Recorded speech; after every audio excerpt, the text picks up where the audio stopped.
Have you ever walked past buildings or walked in a museum and wondered, how did they paint that way? What tools did they use? Well, today, you're in for a treat.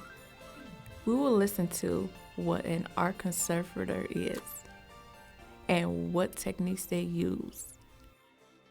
So I sort of got started in this vocation by accident, or I suppose some would say it was meant to be.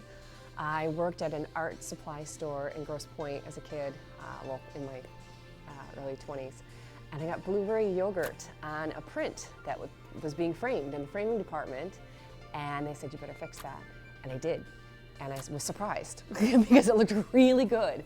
And then people would start bringing things in, just can you restretch this canvas, or can you touch this up, whatnot. And from there, I decided this is something I want to follow through on. This is something that's naturally coming to me. I really enjoy this, and I want to learn more about it and how to do it the right way. My name is Kelly Whaley. I am an art conservator here in Detroit. My specialty is oil paintings on canvas and architectural conservation. I am an art conservator, which entails repairing a piece of art. I'll use paintings as an example. Keeping just to the area of damage to keep the artist's integrity. And unlike restoration, anything I do can be reversed so as not to affect any value of any piece, whether object, architectural, or a painting. As we all know from going to museums, even private art collectors, you can have a painting, an oil painting, that can last for hundreds and hundreds of years and not need to be touched. The way that you would know that you need to have something looked at or have some conservation work done to it is basically things that could affect the painting would be mostly the way that it's stored.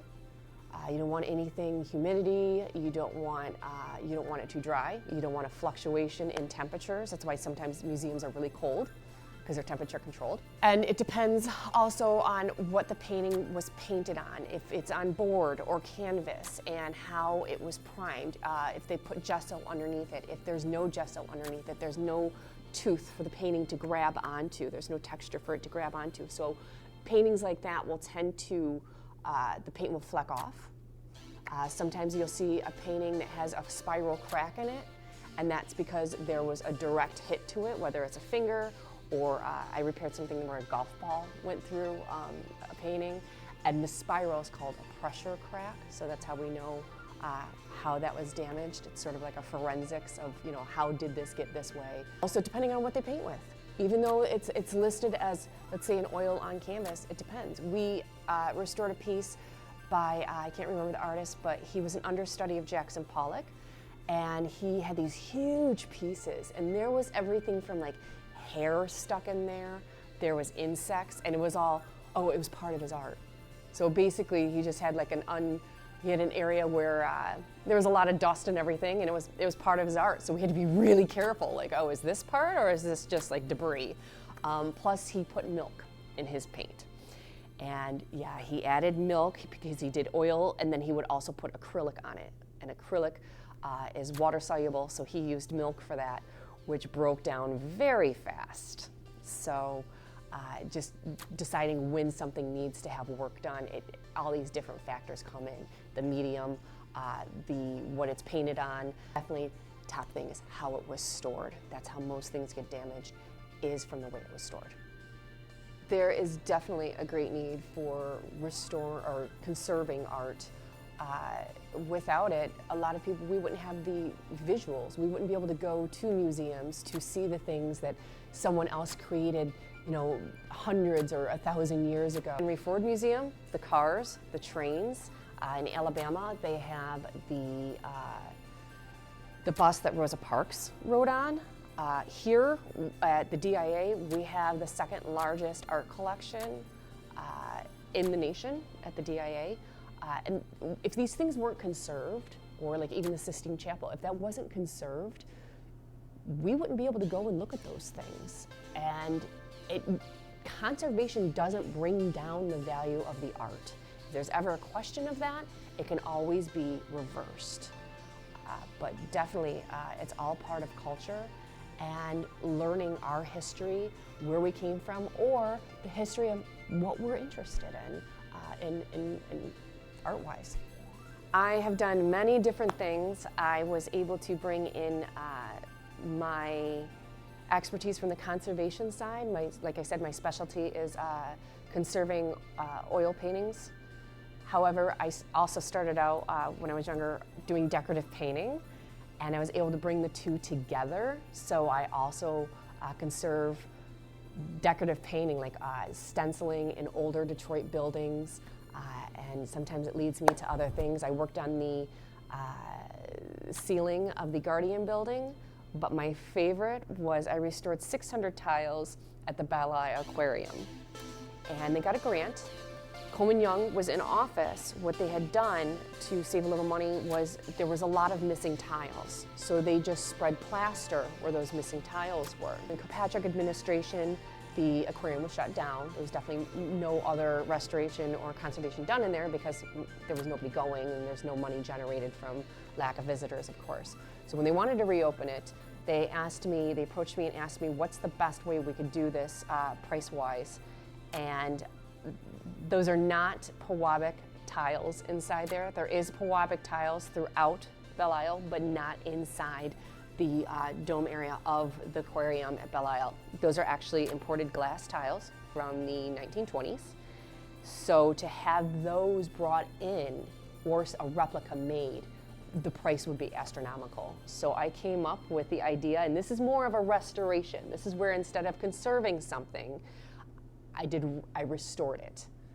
So they had this area that was all filled in with plaster, and to save money, what I did was I dremeled in what would be grout lines. So now it looked like there were tiles in there from the plaster that was existing. I went in, I mixed my colors up, I painted each tile to colors that were already existing, and then I went in and used a gloss, a conservation grade gloss that matched the sheen of the glass tiles that were surrounding. So if you can go there and pick out any one of the 600 that I restored, I will bow down to your eye because I can't do it myself. And that's, again, like I said before, that's how I knew the job was done. I would say the most difficult medium to restore would be acrylic. There's basically no conservation you can do to acrylic. You can restore acrylic by painting over it, but as far as maintaining and conserving acrylic, it's impossible. Nobody's really nailed that down. It's a whole different type of paint because it's water-based. It just doesn't last as long, and it has a high fadage. So really there is no way to conserve that. Anything that is able to be conserved that I would find difficult would be paper. It's its whole other animal.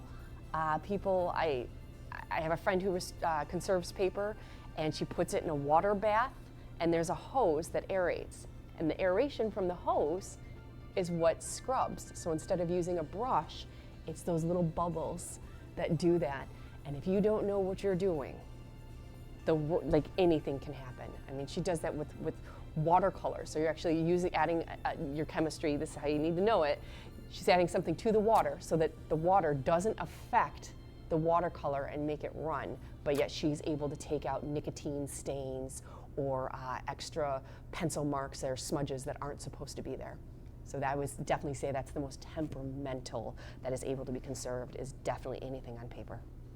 If you're interested in going into art conservation, I would highly recommend talking to someone who already does it. You can talk to, there's 3 conservators here in Detroit, as well as the DIA. The DIA does not do anything outside of house. They only do their own, most museums only do their own things inside the museums. So I would definitely talk to a conservator.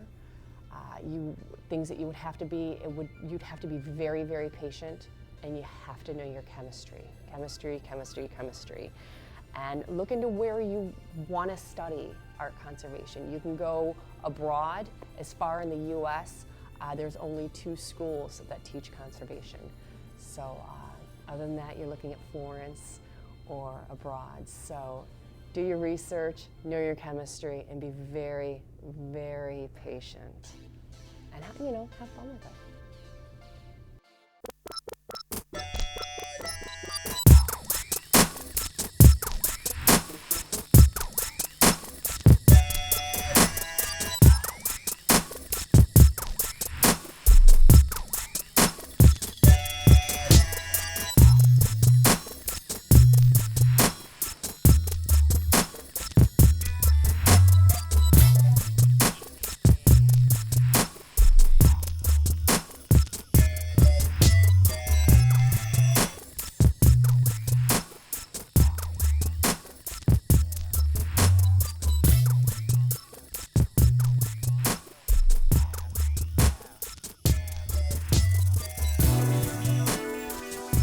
more about Callie and all of her work, please visit her website. You will find a lot of videos and photos of all of the work she has done.